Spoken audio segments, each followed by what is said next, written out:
Hello and welcome to DBD School 102.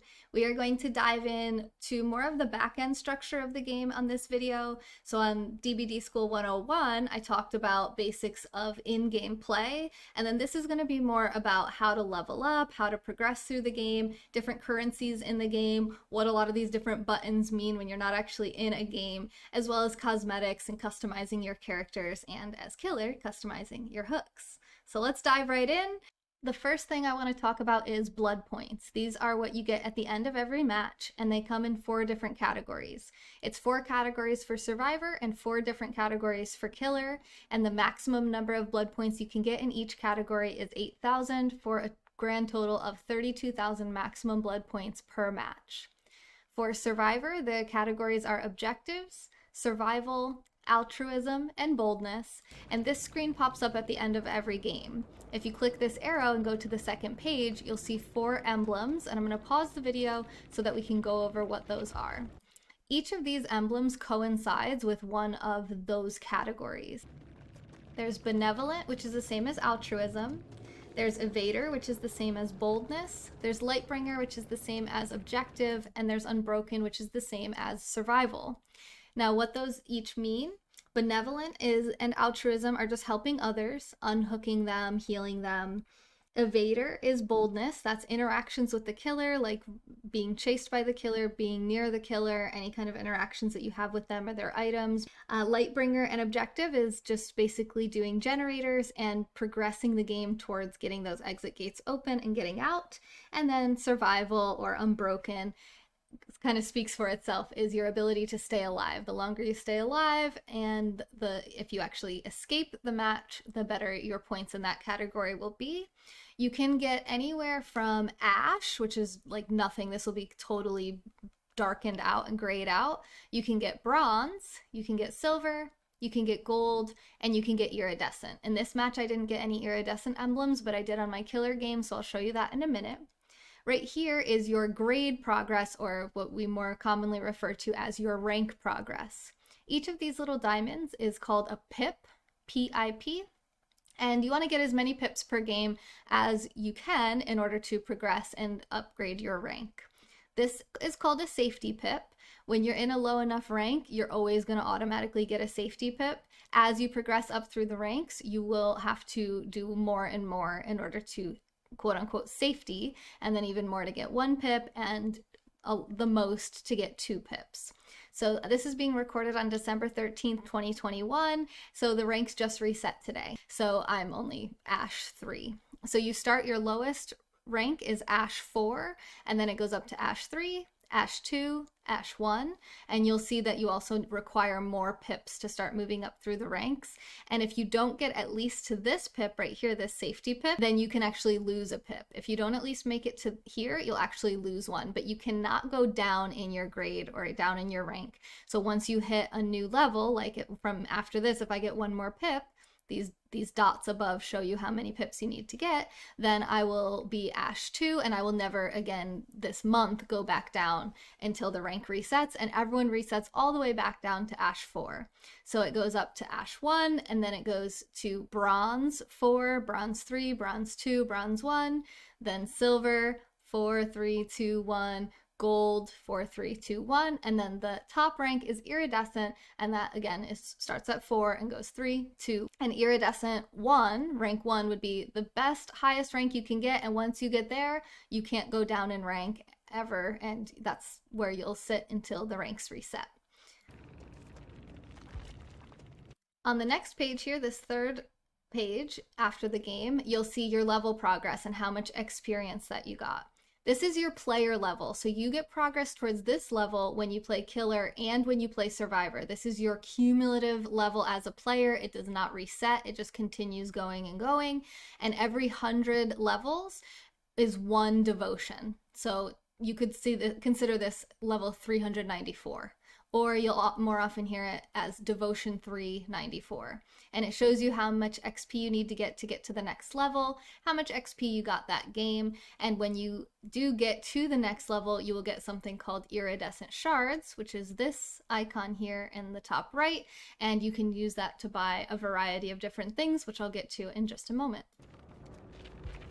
And the final page here shows all the different perks, offerings, items, and add-ons of all the survivors. For Killer, they don't have items, they just have their special power and then the add-ons for their power. You can also see how many blood points each person got and whether they survived or died. You can see their rank, their name as well, and these globes typically mean it's a console player. If they don't have that, it typically means they play on PC or through Steam. If you hover over the perks or the items or the add-ons, it will show you what it is, what it does, and what level it is. So yellow is level 1, green is level 2, and purple is level 3. Purple is the highest level a perk can be. Up next, we have killer categories: brutality, deviousness, hunter, and sacrifice. Again, the emblems go by different names. Chaser goes along with hunter, devout goes along with sacrifice, gatekeeper goes along with deviousness, and malicious goes along with brutality. Brutality and maliciousness is your ability to hit people and break things. Deviousness is your clever use of your power, basically using the killer's power to accomplish things in game. Sacrifice and devout is your ability to hook and kill people. On this page, you can see that I actually did level up, so I did get some iridescent shards here, and I believe the amount of shards that you get will vary depending on what level you're at. So what do you do with your blood points?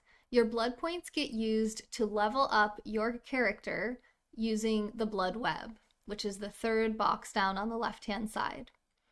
All you have to do when you see something in your Bloodweb that you want is you click and hold down. This is where you're going to find all the perks, all the items, all the add-ons, and all the offerings. Again, remember, killers do not have items, they just use their power, and they have add-ons for their power. As a general rule of thumb, I suggest going for perks first, and I'll explain what all of the different items, perks, offerings are on a future video. You just click and hold and it'll spend the blood points after about a second of holding the button down.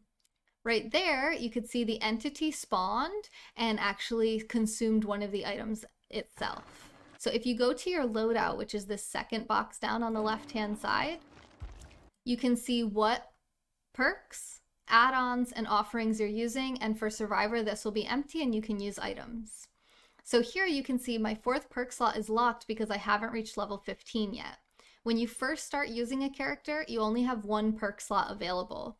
When you hit level 5, the 2nd slot will open, level 10, the 3rd slot will open, and level 15, you'll have all 4 slots available. And you'll see here I'm about to level up to level 15 and it will notify me that I have just opened another perk slot, and you can see a better example here of the entity consuming some items. That starts happening once you hit level 10.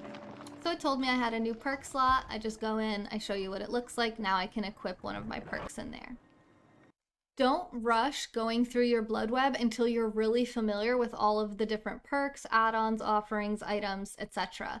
Because you don't want to make a mistake because you can't go back. Once you spend the blood points, they're gone. There is no undoing it. Even if you only did one mistake, you cannot undo or go back at all. So look at the Bloodweb, see what all of the options are, and plan your pathing accordingly, because you do have to go directly from the center in a direct line. You cannot just, if I want this item, I can't just skip all of this and grab that. You can see everything is grayed out that you're not able to get yet. So in this case, I had 2 perks to choose from. So I hovered over each one. I particularly don't really care about either of these perks, but I went for the one that was a higher level. Remember, green is higher than yellow, and the highest level for a perk is purple. Some items and add-ons will also be red or iridescent, and those are considered very extremely rare. And I do want to say a quick disclaimer, I do have custom icons. I use a plugin to make my icons look a little bit different, but you can just hover over and see what the names and descriptions are of everything on your end.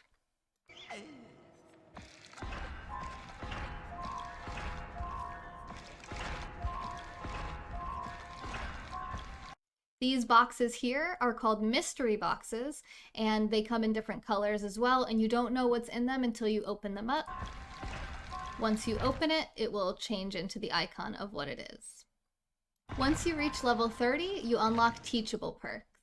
Each character has 3 unique Teachable Perks. They unlock at level 30, level 35, and level 40. The only way that you can use a perk of one character on another character is to unlock the Teachable Perk.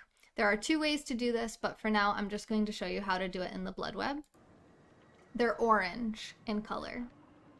So when you click through that page, you'll see down here the orange one. This one's called Grim Embrace. And once I go down and unlock it, now I have the potential to unlock that same perk in any of my other killers' Bloodwebs in the future. It's the only way to get that perk available to any other character. So this is important because what you're going to want to do is find the Teachable Perks that you want the most and level up those characters first in order to get their teachables so that you can use them on as many different characters as possible and you're not wasting blood points. It's okay if you don't understand the perks in the beginning, but just keep that in mind. Make sure you're looking at the different unique perks for the characters, and that can help you decide who you want to level up first. Another important thing to note here with teachables is that they come up every level for the next 5 levels from when they first show up on the Bloodweb. So this one just came up for the first time on level 35, and this other perk that I see is called Barbecue and Chili. It's a really great killer perk, one of my favorites, and I know that this is going to be available to me on the next level Bloodweb where this may not be. So in this case, I actually chose the non-teachable perk first, only because I know at level 36 I can get the teachable unlocked.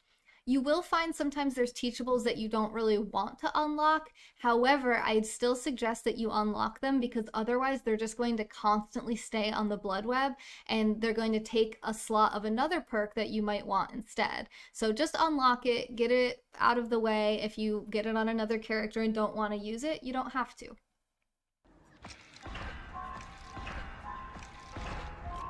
And this is the sound of running out of blood points. If you don't have enough, it won't let you open it and you'll hear a little thud sound.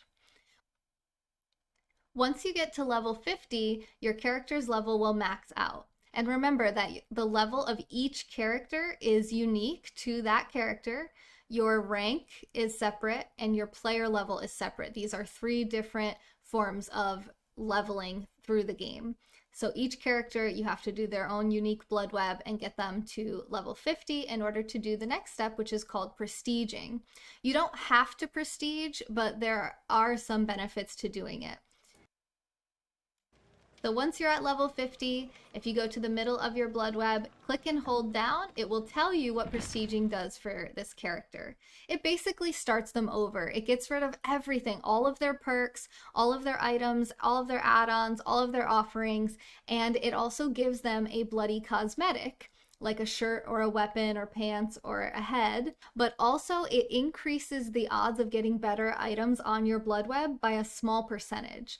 You can prestige up to 3 times, so the maximum that you could be on a character would be prestige 3, level 50.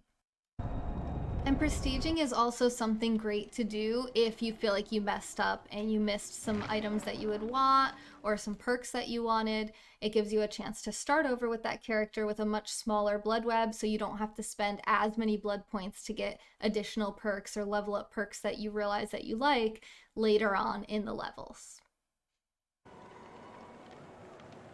The maximum number of blood points you can have at any time is 1 million blood points, with the exception of blood points that you get through login bonuses, which happen during certain events. If you click news at the bottom, which is the guy talking with the hand, you can see if there's any events going on. Like right now, we have the Season of Giving, so sometimes we get 30,000 blood points for logging in on certain days, which these do not count towards your million blood point max. So sometimes you will see that you've gone over 1 million blood points total, but it's still a good practice to try not to get near that million cap and spend your blood points down on your Bloodwebs so that you're not playing the game and not getting blood points at the end of your game. You can also get blood points through using promo codes in the store. So if you click your store, under the featured section, there's this button that says redeem code. Click that, type in your promo code, and click redeem, and you'll get however many blood points for that specific promo code.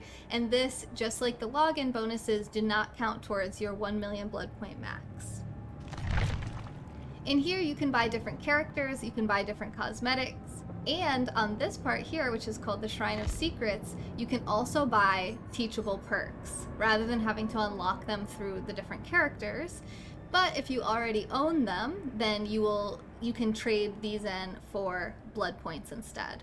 So for this one, I already own it, so I would get 150,000 Bloodpoints if I decided to purchase that.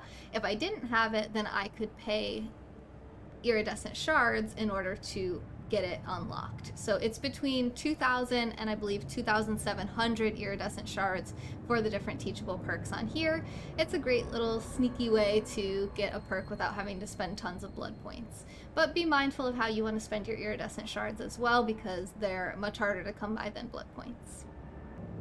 If you want to buy different characters or different cosmetics for specific characters that aren't on that main featured page, then you just click characters at the top, and then you click the character that you want to unlock. So if you don't already have someone, they're going to be kind of grayed out like this. Again, I use custom portraits, so these are going to look a little bit different than yours, but you can just hover over them to see who they are. I do have all of the killers already, so you can see they're already unlocked, and it'll tell you how many of their different unique cosmetics that you have. And if you click on the person, as long as you have them unlocked, you can buy all the different cosmetics for them that your heart desires. In order to put your cosmetics on, you have to actually go into, as if you're about to play a game. Let's go into Survivor. You click the character that you want to customize. We can grab Fang. You click Customize here under your Bloodweb, and then you can click Full Outfits here. So I have full outfits for Fang if I don't want to customize and mix and match her head, her shirt, and her pants. Or I can customize however I want. I call this Space Bunny. But I'm obsessed with her pajamas because I just got those recently. Look how cute. And that's how you customize your character. For character charms, which you get through the Rift and the Tome, which I'll talk about in a moment, you get all sorts of different charms, and when you click one, it starts to hang off of your belt. So if you have 3, they're all gonna hang. It's gonna be a different location on each character depending on what they're wearing on the bottom and how their character is laid out. For killers, their charms hang off of their hook. So if you're customizing your killer, and same thing, you can let's use somebody with some cool outfits here. Same thing, you can customize unique heads and bodies and weapons, or you can do entire outfits through this page. For the charms, they hang off the hook, and it'll show you what it will look like and where it will be placed on your hook. Oops, forgot to click the next button here. So you can kind of preview whatever you like your hook to look like, or whatever you want hanging off your belt. If anything, you don't have to use charms, they're just a cosmetic option. This eyeball over here on the side shows you your tome and your rift. So click Select Challenge to open up this page. Every new tome comes with a new rift, and they're good for 70 days, and they have 70 levels on them. So I'm going to start with the rift. So this is the tome, we'll get to that in a second. The rift here, there's 2 tracks. There's the free track and there's the premium track. So you can see I've already unlocked all 70 tiers for this rift, but you normally start at level 1, and you buy the premium track through using Auric cells, which is this currency right here, which is pretty much only received through buying them, paying for them through the store. And if you complete your entire rift, if you buy a rift, I think it's $5 or $10, if you buy US dollars, if you buy the rift and you complete the whole rift, you'll actually get enough Auric cells to buy the next rift. So you get, I don't know the number, but you get enough in order to buy the next rift as well, so you don't have to keep paying every 70 days for a new one, as long as you're playing the game enough to complete the tiers. And you can see that the free tier just doesn't have as much cool fun stuff as the premium. The premium track will get you everything from the free track as well. So when I got level 7, not only did I get this weapon for Trapper, I also got these pants for Elodie, and so on and so forth. And you can preview them too, even before you have them unlocked. You can see what's on there to decide whether or not you think the rift is worth it for you or not. So the current tome, in order to work your way through here, you'll start here on the left at the prologue, and you want to work your way to the end to the epilogue to get whatever charm and rift fragments you want. The rift fragments are what you need in order to progress through the rift, in order to unlock the different tier levels. So these little small ones, These ones are Survivor, these ones are Killer. These ones give you 3 Rift Fragments, and they also give you Blood Points. The Master Challenges, which look like this, they have the bigger icon. This is what the Survivor ones look like, and this is what the Killer ones look like, unless it's unique for certain specific killers or items. You can also sometimes have Survivor and Killer, both. The Master Challenges have to be done in one single trial or one single match, and you get 5 Rift Fragments and more Blood Points. Same thing for the Glyph Challenges. Make sure you check on these to see if it's a Killer or a Survivor Glyph Challenge, or if it just says Glyph Challenge, that means you can do it as Killer or Survivor. It's important to make sure you have your challenge selected before you go into your game if you want to progress through the Rift as fast as possible. And you have to go in order, so I can't jump over here and click this because I haven't linked to it. Just like the Bloodweb, you have to go in order. And just like the Bloodweb as well, if you want to select something, you just click and hold down on it. So I just deselected that to show you what it looks like when you select it. And when you've completed your challenge, it will glow a gold color. If you've completed the current tome, or you're having a hard time and you finished your rift and you don't want to deal with the current tome, you can click the compendium and go back to any previous tomes as well, and they all work exactly the same. They also have different levels, 4 levels on each tome, and you cannot go to the next level until you complete the first level. And when you've completed an entire level and gotten every single item done off of there, it will glow gold. And just make sure that when you get to the end, you click and hold down the epilogue button so that you can get your rewards. I hope you enjoyed this DBD School 102 class to dive into how to progress through the game, how to level up your characters, your player level, your ranks, the pips, the different categories, blood points, Bloodweb, cosmetics, all that stuff. I know it's a lot of information, but hopefully this video helped you to understand it all. And if you have any questions, feel free to comment on this video. And if you like this video, feel free to give it a thumbs up. Thank you. I hope you have a great rest of your day. This has been A Moment in Time with Taylor.